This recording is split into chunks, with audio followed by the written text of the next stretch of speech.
Comment respirent les abeilles?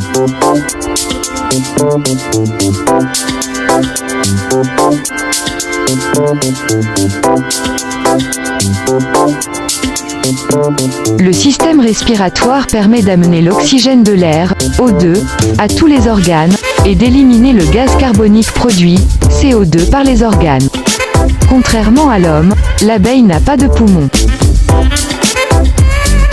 Chez l'abeille, la respiration est produite par une ventilation mécanique, provoquée par un mouvement du type « souffler », assuré par les muscles de l'abdomen, qui provoque un mouvement des segments. Contrairement aux mammifères, l'abeille ne dispose pas de poumons. L'appareil respiratoire est constitué d'un système de trachées, organisé en ramifications. Les trachées conduisent directement l'oxygène dans les moindres parties du corps de l'insecte. Le gaz carbonique est expulsé en retour.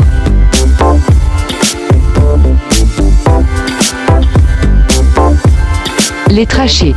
Les trachées sont des sortes de tubes, qui se ramifient à l'intérieur du corps de l'abeille.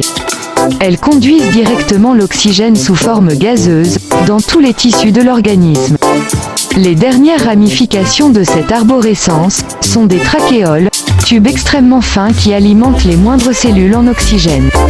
Les trachées sont constituées de l'extérieur vers l'intérieur, d'un épithélium, d'une membrane semblable à la cuticule, appelée intima, qui est nervurée par les ténidies, sorte de petites épaisseurs spiralées. Les ténidies assurent la rigidité et la souplesse des trachées.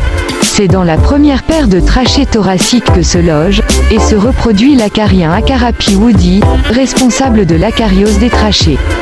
Les sacs aériens, à plusieurs endroits du corps. Les trachées s'élargissent pour former des sacs aériens. Ils ont une structure moins rigide que celle des trachées proprement dites. Les ténidies sont moins épaisses dans les sacs aériens. La raison en est simple, les sacs aériens sont déformables. Les stigmates, afin d'assurer les échanges gazeux, le système respiratoire de l'abeille est doté d'un ensemble d'orifices, les stigmates ou spiracles. La répartition symétrique de ces stigmates est 3 paires sur le thorax et 7 paires sur l'abdomen, répartis sur chaque segment. Ils sont utilisés de manière variable, en fonction des besoins en oxygène. Lorsque l'abeille est au repos, elle n'utilise que les stigmates thoraciques.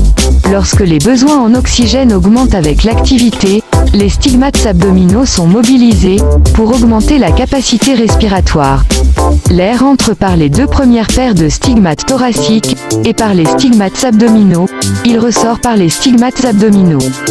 Des mouvements de l'abdomen marquent visiblement l'activité respiratoire.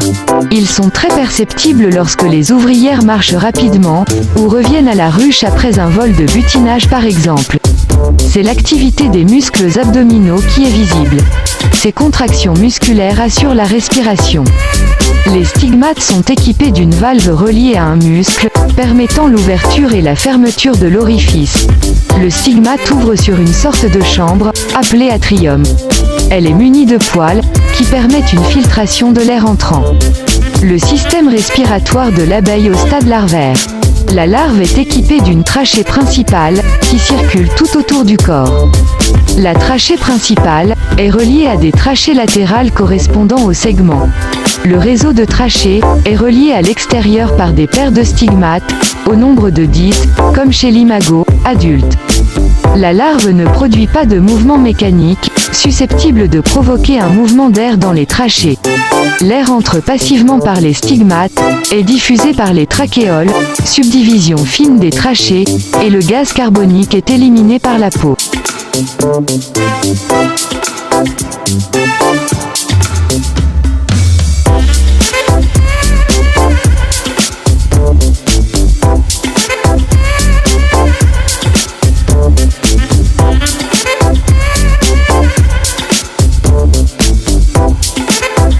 Les besoins en oxygène de l'abeille. Les besoins en oxygène varient en fonction du stade d'évolution de l'abeille, de son activité physique, de son métabolisme et de la température. Les jeunes larves ont un besoin élevé en oxygène, puis ce besoin décroît, et devient faible durant la nymphose. les ouvrières ont une grosse activité métabolique en début de vie et ont besoin d'évacuer massivement le gaz carbonique. Ensuite, les besoins se font moins grands, puis redeviennent progressivement importants au fur et à mesure qu'elles avancent en âge. Les butineuses ont un besoin très important en oxygène, du fait des déplacements en vol. Notons que l'organisme de l'abeille, comme celui de tous les insectes, tolère beaucoup mieux une accumulation de gaz carbonique que celui des mammifères. La capacité de l'abeille d'augmenter rapidement sa capacité respiratoire, de 3 à 135 mm3 par minute, lui permet de réaliser des tâches, telles que voler ou produire de la chaleur, pour chauffer le couvain ou ses congénères au sein de la grappe hivernale.